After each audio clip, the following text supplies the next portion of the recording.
Do you know why you wake up every morning? I'm not talking about the alarm or your job. I'm talking about that deep reason that makes it worth opening your eyes. The Japanese have a concept for this: Ikigai, your reason for being. Sounds beautiful, right? The problem is that everything you've heard about Ikigai is probably a romanticized Western lie.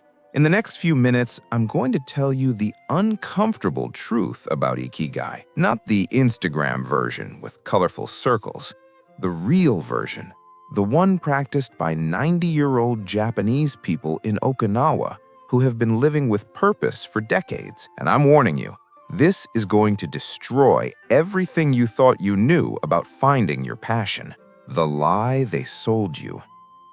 You've probably seen that famous diagram: 4 overlapping circles. What you love, what the world needs, what you're good at, what you can be paid for, and in the center, magically, is your Ikigai. Let me tell you something. Motivational influencers won't tell you. That diagram is not Japanese. It was invented by a Spaniard named Andres Zuzunaga in 2011 for a coaching conference. The Japanese didn't even know about it until the West sent it back to them as if it were their own philosophy.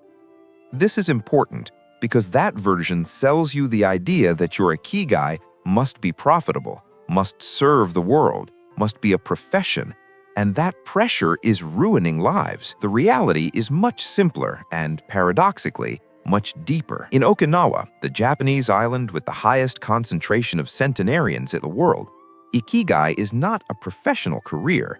It's the reason you get up each day.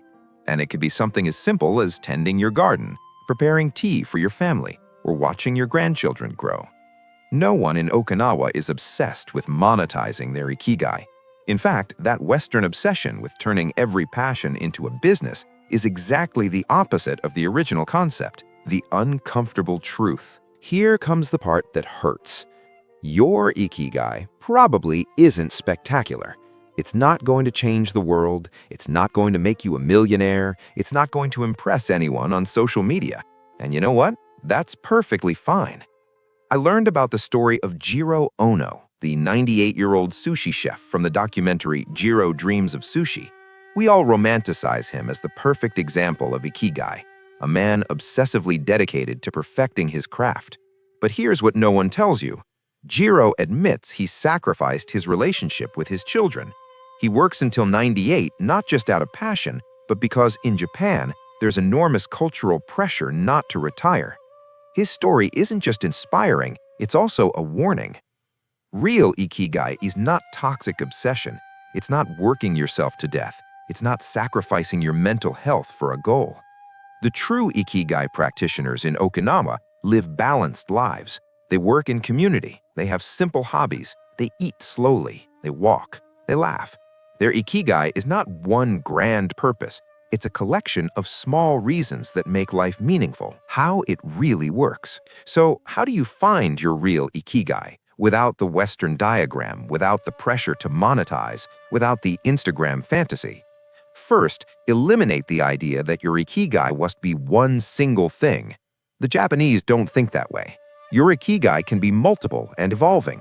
Today, it might be raising your children. In 20 years, it might be teaching others. In 40 years, it might simply be being present for your family. Second, your Ikigai must answer a simple question. Why am I getting up today? Not tomorrow, not in 5 years, today. If your answer is to work and earn money, dig deeper. What do you need that money for? What life are you building with it? Third, and this is crucial, your Ikigai must connect you with others. The centenarians of Okinawa have something in common. They all belong to a moai, a social group that supports each other for life. Their reason for being is intertwined with other people.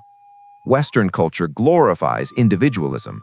Find your passion, build your empire, follow your dreams. Japanese Ikigai is more humble. How can you contribute to something bigger than yourself while living with integrity? And here's the liberating part. Your contribution doesn't have to be big. It can be as simple as making someone smile every day, cooking with love for your family, keeping your neighborhood clean, genuinely listening when someone needs to talk. Does it sound disappointing compared to change the world and be the next Steve Jobs? Maybe, but it's sustainable, it's real, and statistically, it will keep you alive and happy longer than endlessly pursuing capitalist success. The 5 pillars of real Ikigai. Researchers who studied the centenarians of Okinawa identified 5 common elements in their lives. It's not magic, it's scientific observation. Pillar 1. Start small. In Japanese, this is called kodawari. They don't try to change the world at all at once. They improve 1% each day in something that matters to them. Maybe it's making tea better. Maybe it's walking 100 meters more than yesterday. Greatness comes from the accumulation of small, consistent things. Pillar 2. Release. This means letting go of ego and social expectations. Most of us live enslaved by what will people say. Ikigai practitioners free themselves by asking, am I doing this because I genuinely care or because I want to impress others? It's a devastatingly honest question. Pillar 3. Harmony and sustainability. Your Ikigai cannot destroy your health, your relationships, or your peace of mind. If your passion has you exhausted, anxious, and isolated, it's not Ikigai, it's addiction disguised as purpose. Pillar 4. The joy of small things. Westerners seek peaks of happiness, exotic vacations, big purchases, spectacular achievements. Ikigai finds joy in the mundane, the taste of rice, the afternoon breeze, an unhurried conversation. This isn't resignation, it's wisdom. And Pillar 5, being here and now. Not in the future when you finally achieve your goal, not in the past regretting missed opportunities, now. Because the only moment where your Ikigai can live is in the present. Notice something? None of these pillars mention money, fame, or success. Not because those things are bad, but because they're not the center. They're possible side effects, not the goal. The hard part no one mentions. Now, the hardest truth of all. Finding your Ikigai requires going through the existential void first. You'll have to face that maybe you've spent years, even decades, living on autopilot, doing what was expected of you, pursuing goals that aren't even yours. That hurts. It hurts like hell. And here's the catch. You can't find your Ikigai on an online test or by reading a book. You have to experiment, try things, fail, feel ridiculous, question everything. The Japanese have a concept called ma, which is the empty space between things. That space is necessary. You can't fill your life with constant noise and expect your purpose to magically emerge. You need silence. You need boredom. You need moments where you're not consuming content or distracting yourself. And this terrifies most people because silence brings uncomfortable questions. Am I living the life I want?